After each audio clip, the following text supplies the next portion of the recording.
Assalamualaikum warahmatullahi wabarakatuh. Selamat bertemu kembali pada kuliah Teknik Jalan Raya di Prodi Teknik Sipil Universitas Muhammadiyah Yogyakarta. Mari bersama-sama kita mulai kuliah hari ini dengan membaca basmalah. Bismillahirrahmanirrahim.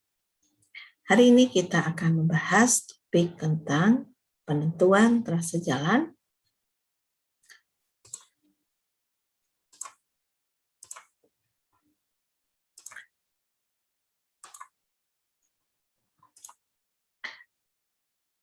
merupakan topik untuk minggu kelima pada perkuliahan Teknik Jalan Raya di program studi Universitas Muhammadiyah, program studi Teknik Sipil Universitas Muhammadiyah Yogyakarta.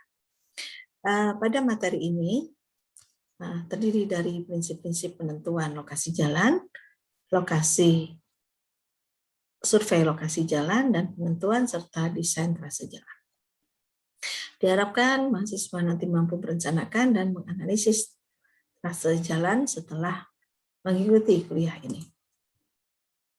Siklus proyek jalan terdiri dari perencanaan umum, di mana dimulai dari perencanaan untuk tata ruang dan wilayah, serta rencana pembangunan baik jangka panjang maupun jangka menengah yang sudah ditetapkan. Prastudi kelayakan adalah tahapan berikutnya, di mana rencana umum jaringan jalan sudah tersusun, dan kemudian dilakukan penyaringan terhadap lingkungan maupun pelingkupannya. Studi kelayakan terkait AMDAL maupun UKL dan UPL untuk skup yang lebih rendah atau lebih kecil dilaksanakan setelah prastudi kelayakan sudah dianggap selesai dan kemudian dilanjutkan dengan perencanaan teknis. Pada perencanaan teknis ini dibutuhkan data teknis, data lingkungan hidup maupun data ekonomi yang nantinya digunakan untuk merancang trase jalan dan juga membuat detail engineering design atau dikenal dengan DED-nya. Kemudian pada prakonstruksi dilakukan proses implementasi pengadaan lahan, yaitu berdasarkan dari data yang sudah tersedia sebelumnya, yaitu data DED, survei sosial, maupun data kepemilikan lahan yang sudah dikumpulkan dari lapangan. Masa konstruksi akan dilaksanakan setelah dilakukan atau diadakan penunjukan terhadap pelaksana dari proyek jalan ini, di mana pada masa prakonstruksi itu sudah dilaksanakan pelelangan proyeknya. Pasca konstruksi, yaitu proses di mana konstruksi sudah selesai dan sebelum jalan itu dibuka atau dioperasikan, maka ada proses lainnya yaitu implementasi pengelolaan dan pemantauan lingkungan hidup berdasarkan data yang dibuat. Data teknis adalah gambar tentang konstruksi yang terbangun atau dikenal dengan SP drawing. Kemudian juga data RKL, UPL, RKL, UKL, dan RPL dan PL. Sedangkan evaluasi terhadap kinerja pengelolaan dan pemantauan lingkungan hidup itu dilakukan setelah jalan beroperasi atau setelah jalan tersebut dibuka.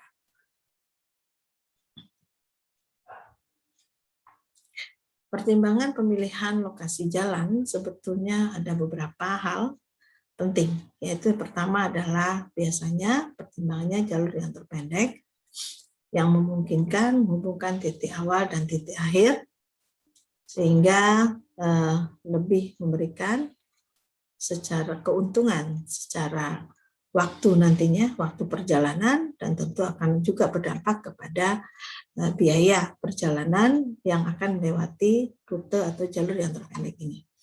Nah, terkait dengan biaya pembangunan, maka diharapkan dengan rute terpendek juga akan mendapatkan biaya yang cukup signifikan secara finansial, atau dibandingkan dengan rute yang lebih panjang, maka rute pendek ini akan memberikan biaya yang cukup kompetitif secara finansial. Kemudian trase jalan itu mudah untuk dilalui, khususnya dalam proses pembangunan, di mana pada proyek pembangunan jalan biasanya membutuhkan banyak alat berat. Untuk mobilisasi juga diharapkan dapat mobilisasi alat khususnya dapat dilakukan dengan mudah ke lapangan atau ke lokasi proyek. Yang ketiga adalah aman. Lokasi yang dipilih adalah lokasi yang dipandang aman selama masa konstruksi maupun masa pemeliharaannya nantinya. Aman di sini sebetulnya juga terkait dengan keselamatan atau safety. Jadi diharapkan jalan yang dipilih nanti rutenya dengan lereng yang cukup stabil, bukan lereng yang rawan longsor, rawan bencana, juga aman terhadap lalu lintas dan masyarakat sekitarnya. Secara ekonomis, diharapkan lokasi yang dipilih sedapat mungkin dapat menekan biaya konstruksi, biaya pemeliharaan yang rendah, dan biaya operasional kendaraan yang minimal. Ini adalah bagan yang terkait dalam pertimbangan pemilihan lokasi jalan. Nah, biasanya dokumen untuk perencanaan jalan ini sudah tertuang di dalam rencana detail tata ruang. Nah, rencana detail tata ruang atau yang dikenal dengan RDTR ini sudah juga menjadi dokumen resmi yang termuat atau tercantum yang disahkan oleh pemerintah daerah beserta Dewan Perwakilan Rakyat di daerah masing-masing sehingga menjadi dokumen kebijakan atau dokumen peraturan daerah. Nah, berdasarkan dokumen tersebut, maka pertimbangan lokasi di mana jalan yang akan dibangun itu tentunya sudah secara global atau secara garis besar sudah tertuang di dalam rencana jaringan jalan. Nah, walaupun demikian, tetap dilakukan pemeriksaan terhadap kondisi sosial, kondisi lingkungan, ekonomi, dan terutama teknis untuk kelayakan trase jalan yang akan dibangun tersebut. Tahapan proses penentuan trase jalan dimulai dari perencanaan umum, yaitu kebijakan pemerintah, yang tentunya sudah tertuang di dalam rencana detail tata ruang yang sudah diperdakan. Kemudian menetapkan koridor perencanaan, menetapkan koridor rute. Pada pra studi kelayakan sudah didapatkan data lainnya, yaitu data tata ruang, jaringan jalan, sosial, ekonomi.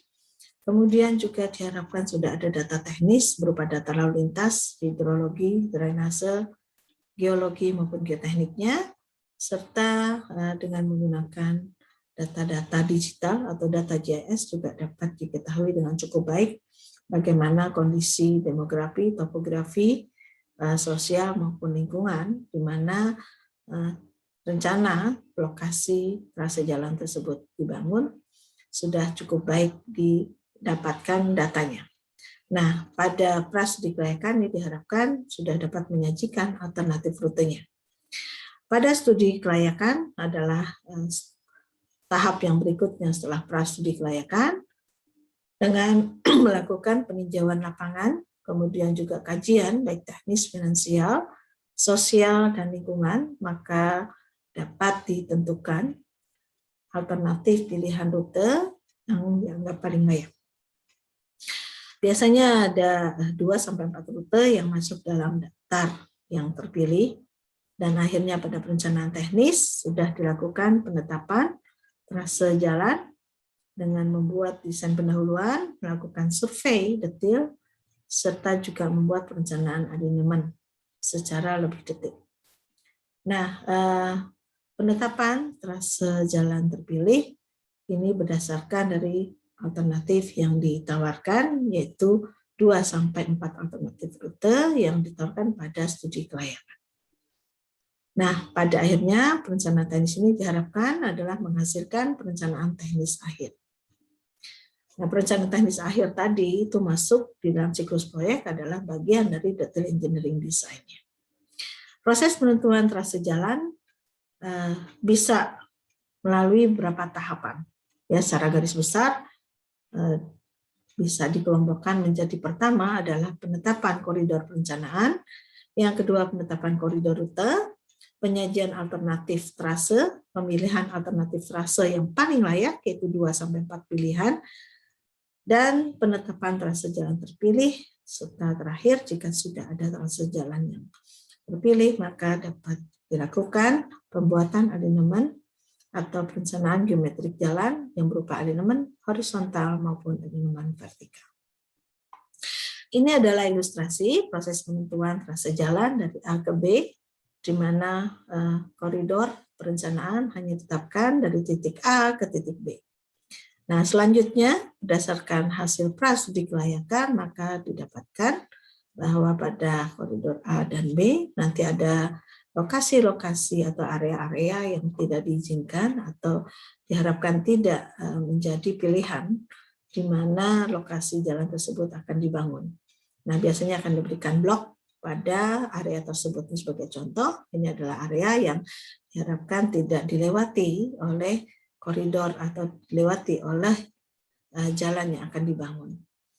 Alternatif rute diberikan beberapa alternatif rute, yaitu 2-4 rute tadi, sudah dibuat dengan mempertimbangkan wilayah-wilayah yang selayaknya tidak dilalui oleh jalan yang akan dibangun. Alternatif rute yang layak dipilih ya dari 2-4 tadi ya. Jadi ada 2-4 yang dipilih dari A ke B. Jadi misalnya ada rute 1, kemudian yang berikutnya rute 2, yang rute 3, bahkan rute 4. Nah, kemudian sebetulnya alternatif rute yang layak ini kemudian diajukan kepada pemerintah ya untuk dipilih. Nah, yang menentukan trase terpilih ini nantinya sebagai contoh dari A ke B yang terpilih daya yang diberikan garis titik-titik ini. Nah, jalan yang sudah dipilih trasenya kemudian dibuat rancangan geometrik secara lebih detail, baik alinemen horizontal maupun vertikal. Ini sebagai contoh penentuan trase jalan, yaitu dari A ke B bisa melewati A, C, B dengan mempertimbangkan kondisi geografi, kondisi topografi di mana lokasi jalan tersebut akan dibangun.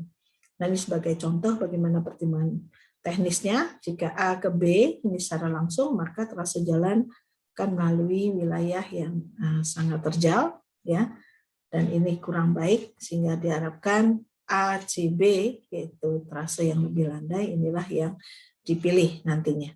Nah, ini karena secara teknis jauh lebih baik dibandingkan dari trase yang A ke B secara langsung, ya, dengan perbedaan elevasi muka tanah yang relatif besar dan berisiko juga untuk keselamatan pengguna jalannya. Nah, ini contoh apakah trase jalan ini sudah bisa dianggap berkeselamatan.